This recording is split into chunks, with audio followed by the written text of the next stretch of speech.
sir, ma'am. Ito yung update namin ngayon sa araw na ito, Lunes. Maulan po kasi kaya hindi kami gaano nakapag-asentada dito ng hapon dito sa likod. Pero ng umaga, yan, ito tinumulis na namin yung breaker dito sa side. Tapos yung gutter tinanggalan namin, pati yung sinepa. Yan. Kaya ito hanggang dyan tinanggalan namin, saka yung capping dito sa taas tinanggal na rin namin dyan. So yan po, medyo nakulog pa, kaya ang ginawa namin para makapag diretso na kasi nakapaghalo na ito, kasi tadahan na namin yung dating bintana, yung sa wall ng bedroom ko.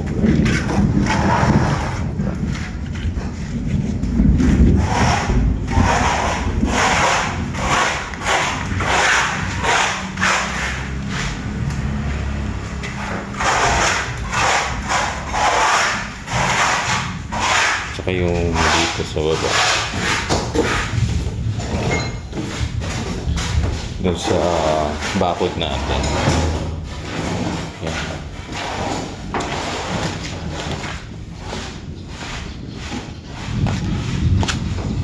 So nilagyan namin ng sako dahil yung buhangin mabilis siyang erosion, kasi yung tubig pag malakas ang ulan talagang baha talaga sa gilid ng kalsada. Tapos ito yung bakod natin or yung wall natin sa gilid. Yan. So medyo nakidlat poste na lang, magpo-poste na lang kami. Yan, buhos ng poste. Tsaka yung flooring medyo task pa konti, dahil susundan natin yung flooring sa pinaka existing dito sa may living area niya. So yan po, ito po yung update namin ngayon. Yan, maulan po ngayon, medyo nakidlat. So yan po, thank you po.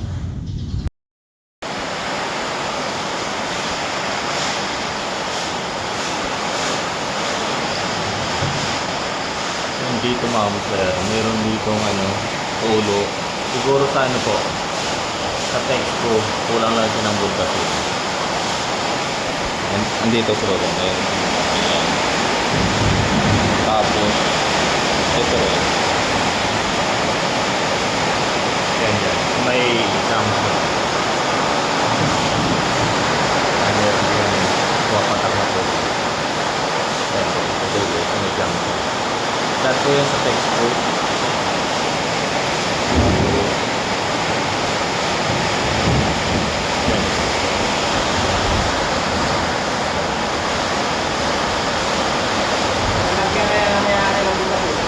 Oo, lagyan na ng bulbas yun.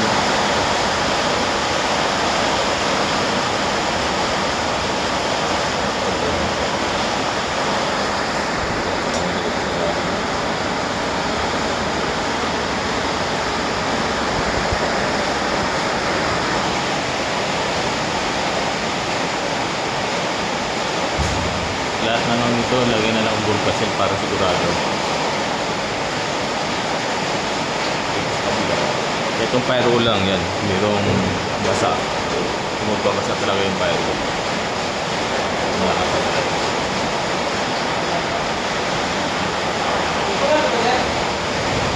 Kwarto. Asin tadaan pa yan? Sarado? Hindi, kwarto. 5 yan. 5 na log block. Sige. Yan. So share ko lang sir, kasi tinanggalan namin kanina yung gutter, kaya pala nasisira ang gutter niya. Ayan na. Kalikod ko na gutter. Ayan. Ganyan lang kaliit yung pinutas sa downspout. Kaya pala napupulot ng gutter. Hindi siya pumapasok. Kung meron siyang mga dumi, katulad ito. Ayan. Hindi nadadalo yung tubig dito na sa gitna, okay, bubutasin niya yung mismo, yung gutter niya. Yun po nangyari doon sa harap ng gutter. Wala pong butas o maliit lang talaga yung butas na ilagay ng yung latero na gumawa ng bubong. yan. Hindi kasi kami makilos, malakas ang ulan. Kahit sa labas, oh. Malakas ang ulan.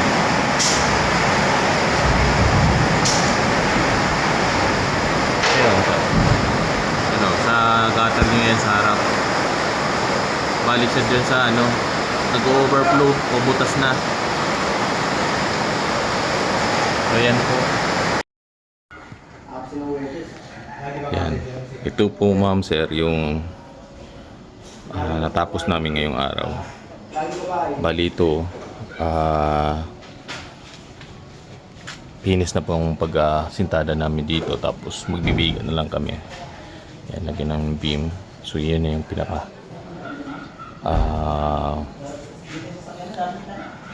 level doon sa gagawin namin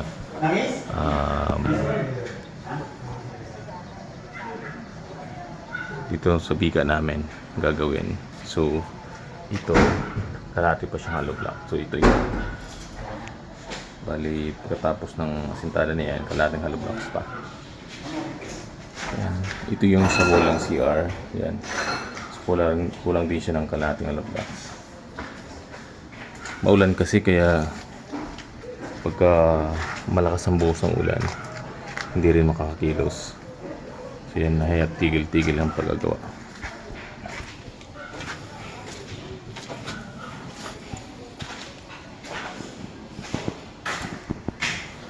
Yan, ito sir, ma'am. Sa taas po ito ng beam.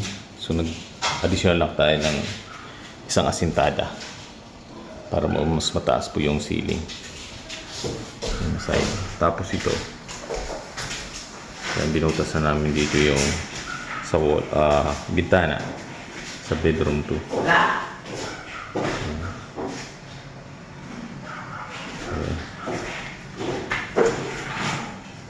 So yan po ang update namin ngayong araw. Yan, thank you po.